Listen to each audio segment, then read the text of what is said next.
Para cumplir el plan de rescate de Dios, el Señor Jesús sintió la humillación que trae el pecado. Fue maldito en nuestro lugar. Recibió el castigo que merecemos nosotros. El día que Adán quebrantó la ley de Dios, Dios anunció que un día el Mesías aplastaría a la serpiente. Le había dicho a Satanás: te aplastará la cabeza, pero tú le morderás el talón. Esta antigua y misteriosa profecía sobre cómo Satanás mordería el talón del Salvador predecía la humillación y el dolor que el Cordero de Dios sufriría en la cruz al ser traspasado por nuestras rebeliones. Los que crucificaron a Jesús ignoraban el plan secreto de Dios. Ninguno de los gobernantes de este mundo la entendió, porque de haber entendido, no habrían crucificado al Señor de la gloria. El mensaje de la cruz es una locura para los que se pierden. En cambio, para los que se salvan, este mensaje es el poder de Dios. La cruz de Jesús fue colocada entre los dos criminales. Uno de los criminales allí colgados empezó a insultarlo. ¿No eres tú el Cristo? Sálvate a ti mismo y a nosotros. Pero el otro criminal lo reprendió. Ni siquiera temor de Dios tienes, aunque sufre la misma condena. En nuestro caso, el castigo es justo, pues sufrimos lo que merecen nuestros delitos. Este, en cambio, no ha hecho nada malo. Luego dijo: Jesús, acuérdate de mí cuando vengas en tu reino. Te aseguro que hoy estarás conmigo en el paraíso. Le contestó Jesús. El primer criminal solo quería salvarse de sus sufrimientos físicos. No creía necesitar un Salvador que muriera en su lugar. El segundo criminal también había insultado a Jesús, pero al enfrentarse a la muerte hubo un cambio en su corazón. Quería que el Señor le rescatara del reino de Satanás. Quería convertirse en ciudadano del reino de Dios, si el rey se dignara recibirle. La respuesta de Jesús no dejó lugar a dudas. Te aseguro que hoy estarás conmigo en el paraíso. Después de unas horas, ambos criminales murieron. Uno fue al infierno, el otro fue al paraíso. ¿Qué marcó la diferencia? Uno no puso su confianza en el Salvador Rey, el otro sí.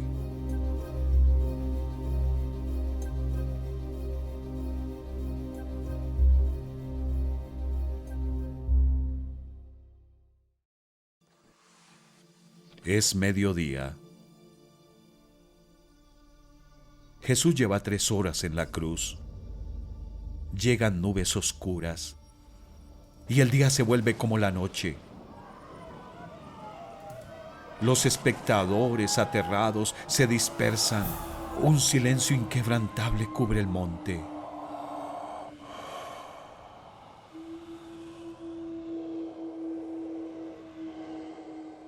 Tres horas después, Jesús grita: Dios mío,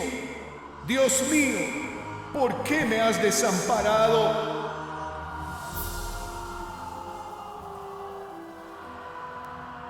Sobre el altar de la cruz, el eterno Hijo de Dios sintió el horror de ser separado del Dios del cielo. Durante esas horas de oscuridad, escondido de los ojos de los hombres, Dios tomó todos nuestros pecados y los cargó sobre su Hijo Santo. Jesús se convirtió en el sacrificio final por el pecado, ya que los pecados pasados, presentes y futuros del mundo se cargaron sobre Jesús. Dios en el cielo tuvo que apartar la mirada porque sus ojos son tan puros que no puede ver el mal. Durante 3 largas horas, la ira de Dios contra el pecado ardió sobre su propio holocausto. Como un cordero sacrificado sobre un altar, el Cordero de Dios quedó colgado en la cruz entre el cielo y la tierra, entre Dios y el hombre. Aquel que es infinito soportó nuestro infierno en el tiempo para que no tuviéramos que soportarlo en la eternidad. Y entonces terminó. Sabiendo que había llevado el castigo que merecían los pecadores y que había cumplido las profecías del Antiguo Testamento, Jesús dijo: todo se ha cumplido. Luego inclinó la cabeza y entregó el Espíritu. En ese momento la cortina del santuario del templo se rasgó en dos, de arriba a abajo. La tierra tembló y se partieron las rocas. Durante siglos se habían sacrificado y quemado corderos sobre el altar del templo. Cuando murió Jesús, Dios abrió de par en par la cortina que escondía la habitación donde se rociaba la sangre cada año para cubrir el pecado. Al romper la cortina, Dios estaba anunciando: todo se ha cumplido, la deuda de pecado se ha pagado completamente. Mi Cordero ha derramado su sangre santa por el pecado del mundo. Ya no aceptaré más sangre animal por los pecados. Mi Hijo amado es el sacrificio final. Para todos los que creen en Él, la puerta del cielo está abierta de par en par.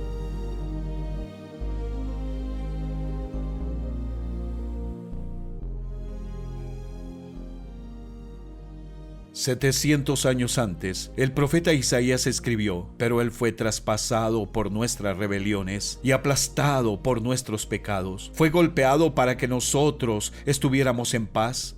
Fue azotado para que pudiéramos ser sanados. Todos nosotros nos hemos extraviado como ovejas.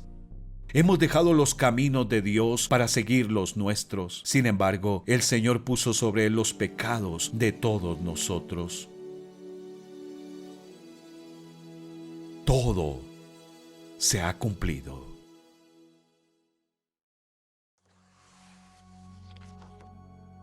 Jesús de Nazaret estaba muerto. Para asegurarse, un soldado clavó su lanza en el costado de Jesús. Al instante le brotó sangre y agua.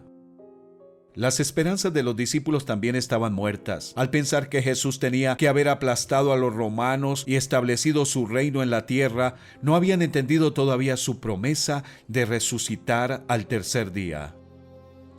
Normalmente se lanzaban los cadáveres de los crucificados a un vertedero de basura, fuera de la ciudad o en una fosa común.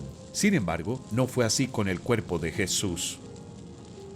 700 años antes, el profeta Isaías había escrito: fue enterrado como un criminal, fue puesto en la tumba de un hombre rico. Dios planeó que su hijo fuese sepultado en una tumba de honor. Al atardecer, llegó un hombre rico de Arimatea llamado José, que también se había convertido en discípulo de Jesús. Se presentó ante Pilato para pedirle el cuerpo de Jesús, y Pilato ordenó que se lo dieran.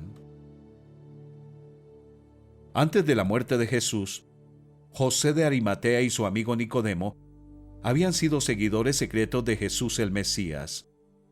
Temían a los líderes religiosos, pero después de ver a Jesús sufrir en la cruz, ya no tuvieron miedo.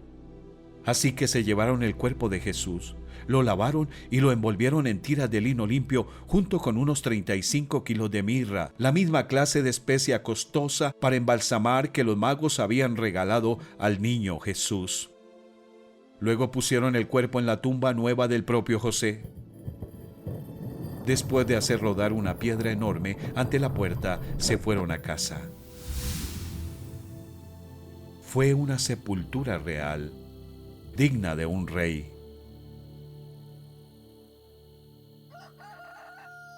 A la mañana siguiente, los líderes religiosos fueron a ver a Pilato. «Señor», le dijeron, «nosotros recordamos que mientras ese engañador aún vivía, dijo: a los 3 días resucitaré. Por eso ordene usted que se selle el sepulcro hasta el tercer día. No sea que vengan sus discípulos y se roben el cuerpo y le digan al pueblo que ha resucitado. Ese último engaño sería peor que el primero». «Llévense una guardia de soldados», les ordenó Pilato, «y vayan a asegurar el sepulcro lo mejor que puedan. Así que ellos fueron, cerraron el sepulcro con una piedra y lo sellaron y dejaron puesta la guardia. Mientras tanto, ¿qué pasaba con el cuerpo de Jesús dentro del sepulcro? Nada.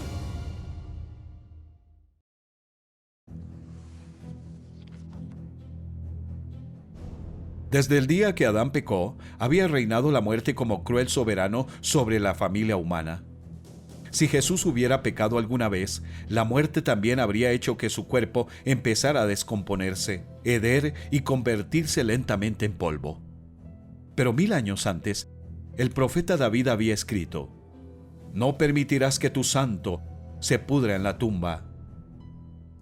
La muerte y la tumba no tenían poder sobre aquel que nunca pecó.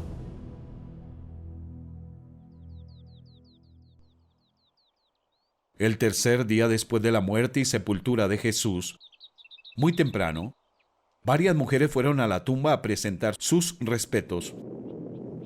De repente, con un gran terremoto, apareció un ángel del cielo, quitó la piedra y se sentó sobre ella. Los soldados se desmayaron, pero el ángel les dijo a las mujeres: «No teman. Sé que buscan a Jesús, el que fue crucificado. No está aquí. Ha resucitado tal como dijo que sucedería. Vengan, vean el lugar donde estaba su cuerpo. Y ahora vayan rápidamente y cuéntenle a sus discípulos que ha resucitado». Las mujeres se fueron a toda prisa. Estaban asustadas, pero a la vez llenas de gran alegría, y se apresuraron para dar el mensaje del ángel a los discípulos. Mientras iban, Jesús les salió al encuentro y las saludó. Ellas corrieron hasta él, abrazaron sus pies y lo adoraron. Mientras tanto, los soldados fueron a la ciudad y les dijeron a los líderes religiosos lo que había sucedido. Así que los líderes les sobornaron con una enorme suma de dinero y les dijeron: «Digan que los discípulos de Jesús vinieron por la noche y que, mientras ustedes dormían, se robaron el cuerpo». Pero sus mentiras no podían ocultar la verdad. La tumba estaba vacía. Con su muerte, Jesús pagó nuestra deuda de pecado. Con su sepultura, bajó al abismo de la muerte y de la descomposición. Con su resurrección, venció a la muerte y ahora dice: «No tengas miedo. Yo soy el primero y el último y el que vive. Estuve muerto, pero ahora vivo por los siglos de los siglos y tengo las llaves de la muerte y del infierno». Para todos los que creen estas buenas noticias, la muerte solo es la puerta que se abre a la presencia del Rey que anuncia: «Porque yo vivo, también ustedes vivirán».